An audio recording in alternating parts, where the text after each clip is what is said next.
विंध्याचल की शान कूनो पालपुर अभयारण्य 750 वर्ग किलोमीटर में फैला था, जो अब 900 वर्ग किलोमीटर हो गया है। दीवाना बना देने वाली प्राकृतिक सुंदरता, शर्मीले जानवर इस राष्ट्रीय उद्यान को विशेष बनाते हैं। फिर भी यह भारत के पर्यटन के नक्शे पर नजर नहीं आता था। पूरे 102 साल बाद यहाँ कुछ बड़ा होने जा रहा है। इससे पहले 1920 में महाराजा माधवराव सिंधिया प्रथम ने अफ्रीका से शेरों को लाकर बसाया था। शेरों के वाड़े आज भी यहाँ मौजूद हैं। आज प्रधानमंत्री नरेंद्र मोदी अपने जन्मदिन के मौके पर यहाँ चीता लेकर आ रहे हैं। करथई का पेड़ बारिश के आने से पहले ही हरा हो जाता है। कूनो पालपुर राष्ट्रीय उद्यान अपनी भौगोलिक स्थिति के कारण भी विशेष है। करथई और खेर के इस जंगल में आते ही हर तरफ जंगली जानवर दिखते हैं। यहाँ के घास मैदान अफ्रीकन रावान सवाना की याद दिलाते हैं और इसमें से तो कई घास मैदान कान्हा और बांधवगढ़ के मैदानों से भी बड़े हैं। करथई के बारे में माना जाता है कि बारिश आने से पहले हवा की नमी से ही पेड़ हरा भरा होने लगता है। कूनो के जंगल का प्राकृतिक आकार पीपल के पत्ते की तरह था। यह सागौन का छोटा सा जंगल भी है। लगता है कि उन्हें पूर्वी मध्य प्रदेश से उठाकर यहाँ सजावट के लिए रख दिया गया हो। कभी कभी मानव का कुछ न कुछ करना भी जंगल के लिए बहुत कुछ कर जाता है। शुरुआती दौर में कूनो केवल 350 वर्ग किलोमीटर का जंगल था। इसका आकार पीपल के पत्ते की तरह था।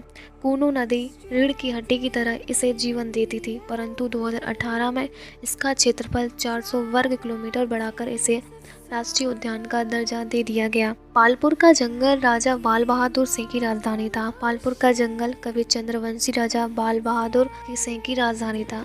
उन्होंने यहाँ लगभग 1666 में अपना साम्राज्य स्थापित किया था। इसी जंगल में दिखाई देता है कि आमेट का किला अब तो लगभग पूरी तरह से ही जंगल की आगोश में आ गया है। भव्य और विस्मयकारी ऐसे शब्द कूनो नेशनल पार्क में मौजूद मैटोनी किले को देखकर छोटे पड़ने लगते हैं। थॉरेट बाबा सिद्ध वाले और बाबा रणजीत से जंगल की रक्षा करते हैं। यहाँ इस जंगल की लोककथा और संस्कृति को आज भी थॉरेट बाबा सिद्ध वाले और रावा रणजीत सिंह जी के दरबार में जीवित रखा है। हाल ही में भारत देश के आज़ादी के 75वें वर्ष पूरे किए हैं। प्रधानमंत्री नरेंद्र मोदी की कल्पना के अनुरूप देश अभी अमृत काल महोत्सव मना रहा है। इसी कड़ी में नमीबिया चीतों को भारत में फिर से बसाया जा रहा है। जानवरों के लिए सहरिया आदिवासियों ने अपने घर खाली कर दिए, परंतु नए वन्यजीव को अपने घर में शांति पसंद है। इसलिए कूनो राष्ट्रीय उद्यान के अंतर्गत आने वाले सभी 24 गाँव में 1500 से ज्यादा रहने वाले लोग का विस्थापन करना पड़ा।